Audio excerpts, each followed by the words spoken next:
بسم اللہ الرحمن الرحیم۔ السلام علیکم دوستوں اور ساتھیوں، Farid Khan voice from Chicago سے آپ کے لیے حاضر ہے۔ آج کا میرا موضوع بڑا ہاٹ ہے۔ میں نے کل ایک ویڈیو کی تھی لیکن میں نے اس کو اپلوڈ نہیں کیا، تو اسی حوالے سے میں آج پھر یہ بات کروں گا۔ آج ہوئی یہ بات جو میں نے کہنا چاہ رہا تھا۔ میرا کل بھی میسج تھا اسٹیبلشمنٹ کو کہ آپ اگر الطاف حسین پر غداری کا مقدمہ پاکستان کے خلاف بات کرنے پہ بناتے ہیں اور اس کو غدار قرار دے کے ذلیل و رسوا کرتے ہیں، تو پھر آپ کو یہی کام نواز شریف پر بھی کرنا چاہیے جس طرح انہوں نے تقریر کی ہے۔ تو آج میری وہ مراد بر آئی ہے اور مجھے بڑی خوشی ہے اس بات کی کہ غداری کا انجام جو ہے نا غدار کو، اور اس کو سزا بھی انشاءاللہ تعالی دنیا میں بھی ملے گی اور آخرت میں بھی ملے گی، سمجھے۔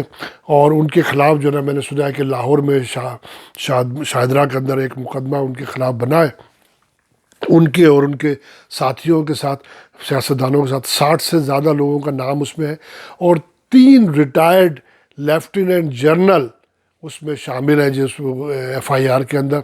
اور یہ شاید پاکستان کی تاریخ میں پہلی دفعہ ہوا ہوگا کہ 3 ریٹائرڈ لیفٹیننٹ جنرل کسی ایف آئی آر کے اندر درج ہے۔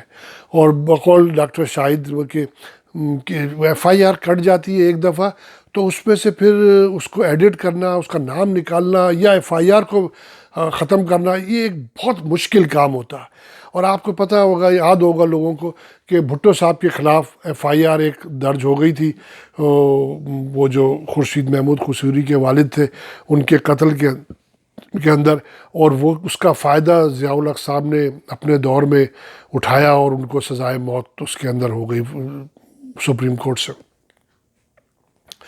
تو اسی طریقے سے نواز شریف صاحب کے خلاف جو انہوں نے فوج کے اور اسٹیبلشمنٹ کے خلاف باتیں کی ہیں، اور جس کو انہوں نے آن ایئر تو نہیں جانے دیا اور نہیں گئی تھی وہ باتیں ان کے کچھ ساتھیوں کے کہنے پہ، مگر اس کے کلپس انہوں نے جو ہے نا وہ آگے مریم بی بی نے فارورڈ کیے لوگوں کے کہنے پر، کچھ کٹنگ کے ساتھ، لیکن وہی اتنے خوفناک تھے کہ جس پہ گورنمنٹ کو، اور گورنمنٹ آپ کو پتہ ہی ہے پیچھے سے بیک اپ ہے فوج کا، اسٹیبلشمنٹ کا، اس کے بغیر وہ مقدمہ بن ہی نہیں سکتا تھا غداری کے مقدمے نواز شریف صاحب پہ۔ تو سنا ہے کہ ان کے خلاف نواز شریف صاحب کے اور ان کے 60 ساتھیوں کے خلاف غداری کا مقدمہ بنا دیا گیا ہے۔ اور اب دیکھیے گرفتاریاں کب ہوتی ہیں اور کب ان کے نمبر آتا ہے۔ اب نواز شریف صاحب کی جو باتیں ہیں اور جو مطلب ہے کہ میں یہ نہیں کہتا، چلیے غداری کی ڈسکرپشن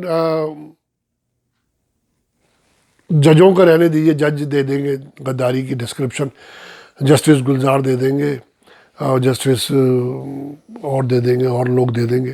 لیکن میں یہ کہتا ہوں کہ جو آدمی ملک کے خلاف باتیں کر رہا ہے، یا وزیر اعظم ہوتے ہوئے وہ یہ شخص یہ کہے کہ جی وہ اجمل خصاب ہمارا آدمی تھا اور ہمارے لوگ بمبئی اٹیک میں شامل تھے، معذرت، تو کیا وہ غدار نہیں ہے؟ وہ ملک کے خلاف بات نہیں کر رہا؟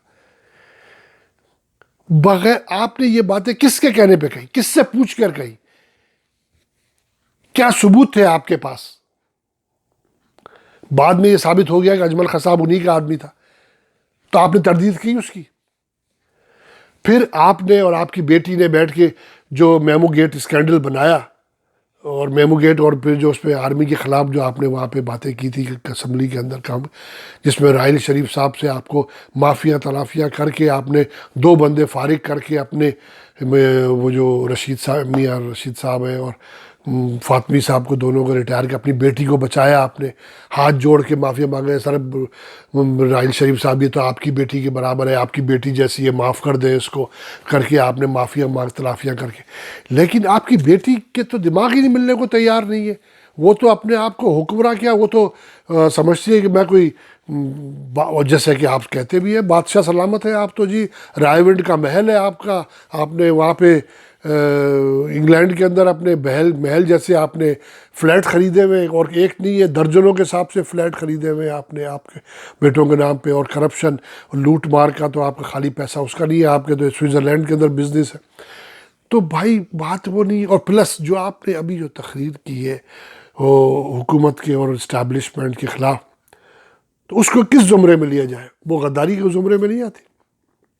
میں تو کہتا ہوں گورنمنٹ نے بہت اچھا کیا، آپ کے خلاف غداری کا مقدمہ بنایا، اور بلکہ آپ کو غداری کا مقدمہ بنا کے آپ کو لے کے آنا چاہیے انگلینڈ سے واپس، لندن سے. ان لوگوں کو بتانا چاہیے کہ یہ دیکھیں یہ آدمی غدار ہے ہمارا ملک کا، اس نے کرپشن کی سب کو پتہ ہے.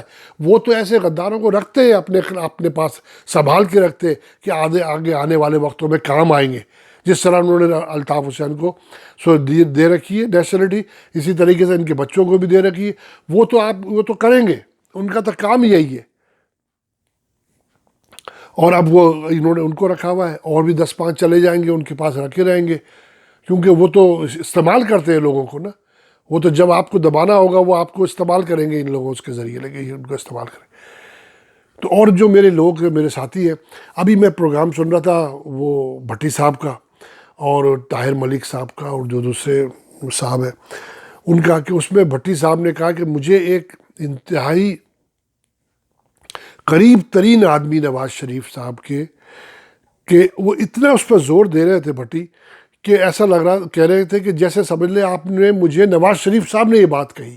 مطلب اتنا کلوزسٹ آدمی ہے وہ نواز شریف کا، جس نے بھٹی صاحب کو یہ بات کہی ہے کہ نواز شریف صاحب نے بیٹی سے اپنی کہا ہے کہ میں تمہیں 1-2 دن کے اندر کچھ تصویریں دے رہا ہوں، بھیجوں گا دوں گا، وہ آپ نے میڈیا کو دینی ہے تصویریں. تو بھٹی صاحب ان سے کہہ رہے تھے کہ آپ سے میں نواز شریف صاحب سے میں ڈائریکٹ ریکویسٹ کرتا ہوں کہ وہ تصویریں نہ دی جائیں، نہ بتایا جائے یا آپ کے پاس کس قسم کی تصویریں ہیں. وہ تصویریں جو کہ اس کی انہوں نے سیویریٹی اور بتائی ہے انہوں نے بھٹی صاحب کو، ان کے دوست نے، وہ ملک کے اداروں کے خلاف، ملک کے خلاف، ملک کی اہم تنصیبات کے خلاف، یہ چیزیں جو ہیں وہ اس کے خلاف ہے، باتیں چیزیں ہیں. تو جو کہ وہ اب تو خود انہوں نے قبر پہ اپنی گرنا ہے، انہوں نے کر لیا ہے. تو وہ اس کے اور ان کی آنے والی جو نسلیں ہیں اس کے لیے بہت تباہ کن ہو جائے گا. تو میرا آج کے لیے آج کی ویڈیو ولاگ میرا اسی میں ختم کرتا ہوں. پھر کل ہم اس APC کے مسئلے پر مولانا صاحب کی بھڑکوں پہ بات کریں گے انشاءاللہ تعالی. تو آج کی میری ویڈیو کے لیے آج تک کے لیے اتنا ہی کافی ہے. کل ہم پھر دوبارہ بات کریں گے. اللہ حافظ ناصر.